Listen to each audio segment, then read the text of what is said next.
Hello everyone, welcome to our YouTube channel RK tutorials. और आज हम लोग शुरू करने जा रहे हैं क्लास 12 की केमिस्ट्री का न्यू चैप्टर जिसका नाम है surface chemistry. Guys, before we start, let me tell you one thing that this chapter is very easy. All you have to do that in this chapter is just focus a little. और ये मैं आपसे promise करती हूँ कि इस chapter के सारे डाउट्स को क्लियर करने की रिस्पॉन्सिबिलिटी मेरी. वन मोर थिंग कि अगर आपको वीडियो में इंक्लूडेड सारे डाउट्स को अच्छे से समझना है तो वीडियो को लास्ट तक ज़रूर देखें, और अगर वीडियो पसंद आए तो उसे लाइक, शेयर और सब्सक्राइब भी ज़रूर करें. ठीक है, तो अब हम लोग शुरू करते हैं अपना चैप्टर जिसका नाम है सरफेस केमिस्ट्री. अगर आपको वीडियो से रिगार्डिंग कोई भी डाउट हो तो आप कमेंट सेक्शन में जाकर हमसे ज़रूर पूछें. ठीक है, तो व्हाट इज सरफेस केमिस्ट्री?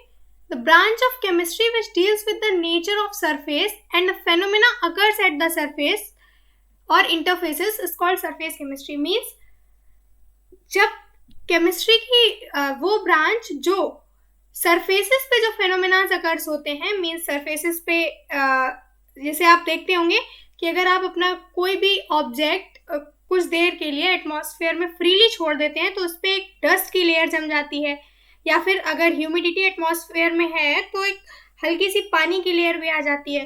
तो ये जो फेनोमेना जो सरफेसेस पे अकर होते हैं, इनके बारे में जो स्टडी करती है केमिस्ट्री की ब्रांच, उस ब्रांच को हम लोग कहते हैं सरफेस केमिस्ट्री.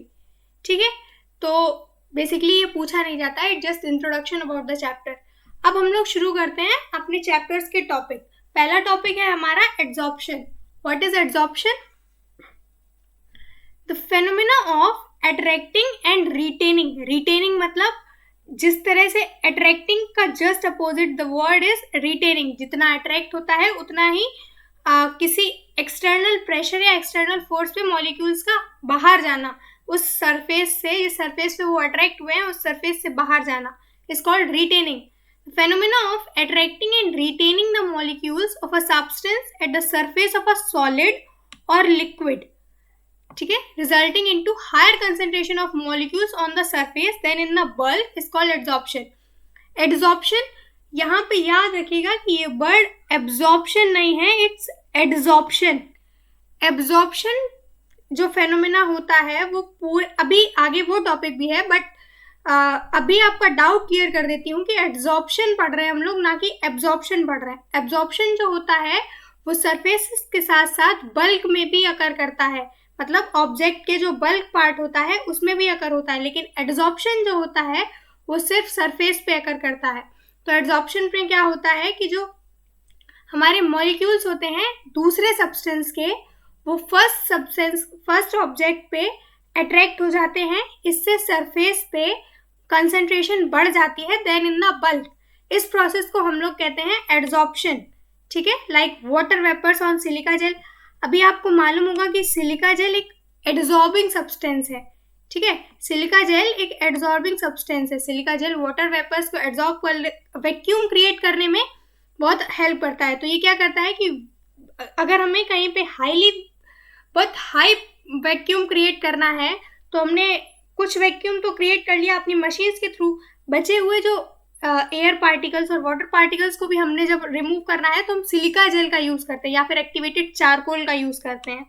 इससे क्या होता है कि वाटर वेपर्स जो होते हैं वो सिलिका जेल पे, बचे हुए वाटर वेपर्स भी सिलिका जेल पे एड्सॉर्ब हो जाते हैं, ना कि एब्सॉर्ब. एड्सॉर्ब मतलब उसकी सरफेस पे अट्रैक्ट हो जाते हैं, उसके सरफेस ऐसे फोर्स लगा रही होती है जिससे वाटर वेपर के मॉलिक्यूल्स उस पर अट्रैक्ट हो जाते हैं. ठीक है, नेक्स्ट एग्जाम्पल है हमारा activated charcoal. Hydrogen, oxygen and ammonia on activated charcoal. Means activated charcoal पे भी एड्सॉर्प्शन प्रोसेस होती है. अच्छा, आपने मास्क देखे होंगे इससे पहले, अभी तो काफी डिफरेंट टाइप्स के मास्क चल रहे हैं. इससे पहले जब फ्रीक्वेंटली हम लोग जब लोगों को मास्क लगाए हुए देखते थे तो एक मास्क लोग लगाते थे ब्लैक कलर का, जिसमें जो फ्रंट पार्ट होता था वो कंप्लीट ब्लैक होता था. उसके अंदर भी ये एक्टिवेटेड चारकोल ही होता है. एक्टिवेटेड चारकोल का क्या काम होता है? जितनी भी पॉइजनस गैसेस होती हैं एटमॉस्फेयर में उसको वो एब्जॉर्ब कर लेता है और हमारे नोज के थ्रू सिर्फ फ्रेश एयर इनहेल होती है. ठीक है, इसलिए लोग वो ब्लैक मास्क यूज किया करते थे. उसमें एक्टिवेटेड चारकोल होता है, तो वो एटमॉस्फेयर की सारी पॉइजनस गैसेस, लाइक अभी ऑक्सीजन पॉइजनस नहीं होती है, और पॉइजनस गैसेस जैसे सल्फर हो गया, कार्बन डाइऑक्साइड हो गया, ये सारी गैसेस, ठीक है। तो हाइड्रोजन, ऑक्सीजन, अमोनिया, ये सारी गैसेस जब हम लोग कोई लैब में जब कोई वर्क वगैरह कर रहे होते हैं, तो ये सारी गैसेस को जब एब्जॉर्ब करना होता है तो हम लोग एक्टिवेटेड चारकोल का यूज करते हैं। वन मोर थिंग, आपको ये बता दूं कि सिलिका जेल क्या होता है। जब आपने देखा होगा कि जब हम लोग न्यू बॉटल्स खरीदते हैं तो उनको खोलने पे अंदर एक रैपर निकलता है, जिसके व्हाइट कलर का रैपर निकलता है, जिसपे वार्निंग लिखी हुई होती है, नॉट फॉर यूज, और वो छोटा सा होता है पैकेट टाइप का, वो पैकेट ही सिलिका जेल होता है।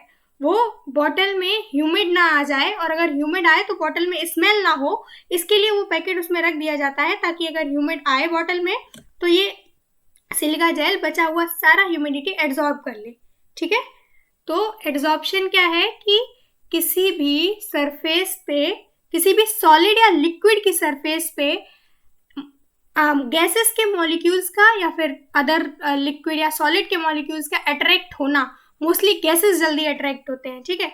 तो इसलिए हम लोग गैसेस वर्ड ले सकते हैं अच्छे से समझने के लिए। तो एब्जॉर्प्शन क्या है, किसी भी सॉलिड और लिक्विड के सरफेस पे गैसेस का एब्जॉर्ब होना, मतलब गैसेस के मॉलिक्यूल्स का अट्रैक्ट हो जाना या फिर होल्ड करना कुछ टाइम के लिए, इस प्रोसेस को हम लोग कहते हैं एब्जॉर्प्शन, ठीक है। आगे अब यहाँ पर आप दो वर्ड्स देख रहे होंगे, एब्जॉर्बेट एंड एब्जॉर्बेंट, ठीक है। बेसिकली दोनों वर्ड्स बहुत इजी हैं। तो सबसे पहले इन दोनों को क्लियर करने से पहले मैं एक बिल्कुल डिफरेंट टॉपिक के बारे में आपसे बात करूंगी कि आपने सॉल्यूशन चैप्टर में सॉल्यूट और सॉल्वेंट पढ़ा था। सॉल्यूट क्या था कि जिस चीज को सॉल्यूशन में जो सब्सटेंस कम अमाउंट में प्रेजेंट है दैट इज सॉल्यूट, एंड जो सॉल्यूशन में ज्यादा अमाउंट में प्रेजेंट है दैट इज सॉल्वेंट। एग्जैक्टली वैसा ही कुछ यहाँ पर भी है, बट यहाँ पर अब क्योंकि सब्सटेंस के सरफेसेस की बात आ गई है, ठीक है। तो पहले एब्जॉर्बेंट के बारे में पढ़ लेते हैं, तो एब्जॉर्बेंट इजीली समझ में आ जाएगा। एब्जॉर्बेंट क्या है, the solid substance on the surface of which absorption takes place, या फिर एब्जॉर्प्शन ऑकर्स। तो एब्जॉर्बेंट क्या है, वो सॉलिड सब्सटेंस या वो सॉलिड ऑब्जेक्ट जिसकी सरफेस पे एब्जॉर्प्शन प्रोसेस अकर होती है, उसे हम लोग कहते हैं एब्जॉर्बेंट। वन मोर थिंग, अगर आप ये सोच रहे हो कि ये वर्ड्स को क्लियर करना इज वेस्ट ऑफ टाइम, ऐसा बिल्कुल नहीं है। अगर आप ये वर्ड्स क्लियर नहीं करेंगे तो आगे चैप्टर में आपको दिक्कत आने वाली है, और इन वर्ड्स के इन वोकैब से ही आपसे आगे दो बहुत इंपॉर्टेंट टॉपिक आने वाले हैं जो पेपर में पूछे जाते हैं। इनफैक्ट एक टॉपिक लास्ट ईयर के पेपर में पूछा भी गया था, ठीक है। तो बहुत जल्दी जल्दी हम लोग क्लियर करेंगे, उसके बाद हम लोग अपने मेन टॉपिक्स शुरू करेंगे। तो एब्जॉर्बेंट क्या है कि जब किसी सॉलिड सब्सटेंस की सरफेस पे एब्जॉर्प्शन प्रोसेस अकर होती है, उसको कहते हैं एब्जॉर्बेंट, या उस सॉलिड सब्सटेंस को या उस सॉलिड ऑब्जेक्ट को कहते हैं एब्जॉर्बेंट। और एब्जॉर्बेट क्या है, the substance that get absorb, जो सब्सटेंस एब्जॉर्ब होता है, जिस पे एब्जॉर्ब होता है वो एब्जॉर्बेंट, और जो एब्जॉर्ब होता है वो होता है that get not absorb, it's absorbed, ठीक है। सॉरी, यहाँ पे मिस प्रिंट है, इट्स एब्जॉर्ब्ड, ठीक है। तो जो सब्सटेंस एब्जॉर्ब होता है ऑन द सॉलिड सरफेस वो होता है एब्जॉर्बेट, और जो जिस पे एब्जॉर्ब होता है वो होता है एब्जॉर्बेंट, ठीक है। अब ये मतलब एब्जॉर्बेंट, ये प्रोसेस अकर कैसे होती है, एब्जॉर्प्शन प्रोसेस अकर कैसे होती है। तो जो हमारे एब्जॉर्बेंट होते हैं, एब्जॉर्बेंट सब्सटेंसेस जो होते हैं, उस पे फ्री इंटरमॉलिक्यूलर फोर्सेस प्रेजेंट होते हैं, ठीक है। उसके सरफेसेस पे फ्री इंटरमॉलिक्यूलर फोर्सेस प्रेजेंट होते हैं जो कि इररेगुलर होते हैं, इसीलिए हमारी एब्जॉर्प्शन प्रोसेस भी इररेगुलर होती है, ठीक है। तो ये इन फोर्सेस को हम लोग क्या कहते हैं, इंटरमॉलिक्यूलर अट्रैक्शन, मतलब मॉलिक्यूल्स के बीच में। ये वर्ड बहुत इंपॉर्टेंट है कि एब्जॉर्बेंट और एब्जॉर्बेट के बीच में कौन सा फोर्स काम करता है, तो दैट इज इंटरमॉलिक्यूलर और इंट्रामॉलिक्यूलर। तो ये याद रखिएगा आप कि it is intermolecular not intramolecular, ठीक है। तो आपको दोनों वर्ड्स क्लियर हो गए होंगे। एब्जॉर्बेट क्या है कि जो सब्सटेंस एब्जॉर्ब होता है दैट इज एब्जॉर्बेट, और एब्जॉर्बेंट क्या है जिस पे एब्जॉर्प्शन प्रोसेस टेक्स प्लेस करती है, वो होता है हमारा एब्जॉर्बेंट। आगे बढ़ते हैं। Next is desorption and occlusion. दो आपको यहाँ वर्ड दिख रहे हैं, डिसॉर्प्शन एंड ऑकल्शन। तो पहले डिसॉर्प्शन पढ़ लेते हैं। डिसॉर्प्शन क्या है कि the process of removal of an adsorbate substance from the surface on which it is adsorbed is called desorption.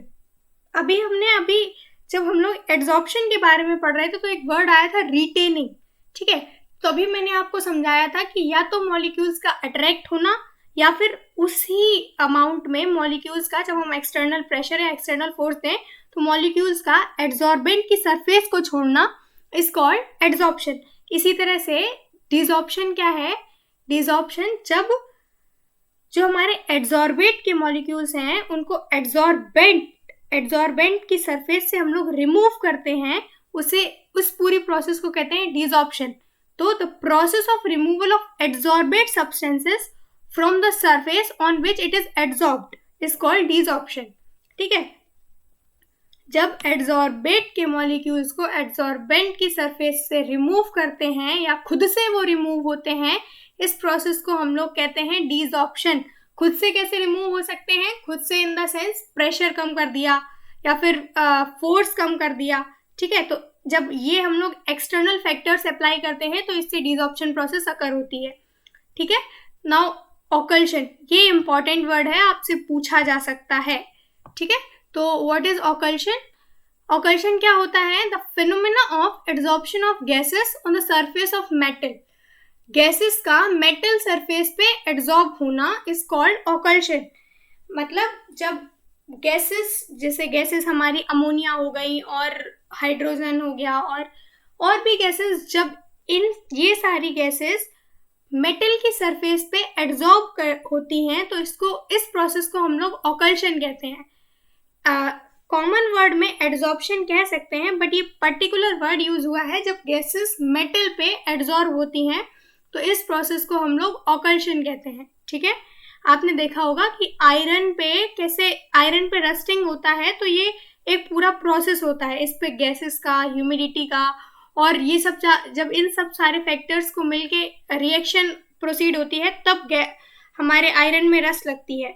तो यही आयरन हमारा मेटल हो गया और एटमॉस्फेयर में प्रेजेंट गैसेस जैसे कि ऑक्सीजन हो गई, इसकी वजह से रस्ट लगती है ना हमारे आयरन में, तो ये प्रोसेस ऑकल्शन हो सकती है, ठीक है।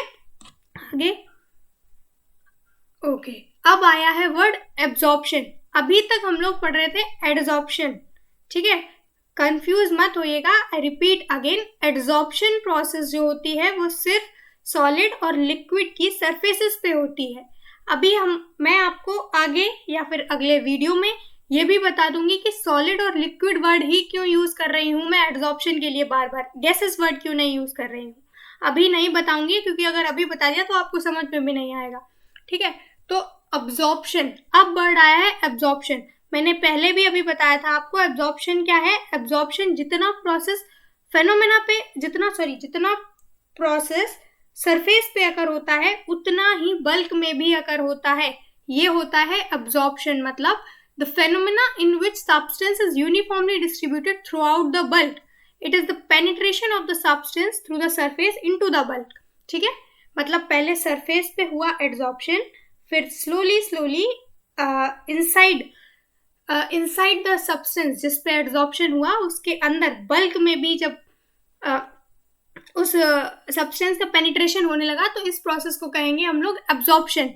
जैसे एग्जांपल ले लीजिए, आपने किसी चॉक की स्टिक को इंक में डिप किया तो पहले तो वो सरफेस पे रहता है, अगर हम तुरंत ब्रेक करें तो अंदर हमें चॉक वाइट मिलेगी, बट अगर कुछ देर के लिए उसको छोड़ दे फिर ब्रेक करें तो चॉक भी अंदर ब्लू हो जाएगी अगर इंक ब्लू है, ठीक है। तो ये होता है एब्जॉर्प्शन, सरफेस के साथ साथ बल्क में भी किसी सब्सटेंस का पेनिट्रेट हो जाना, सिर्फ सरफेस पे नहीं रहना, बल्क में भी चले जाना, इस प्रोसेस को कहते हैं absorption. For example, water vapours on absorb by anhydrous calcium chloride. ये एग्जाम्पल आप चाहें तो लर्न कर लें।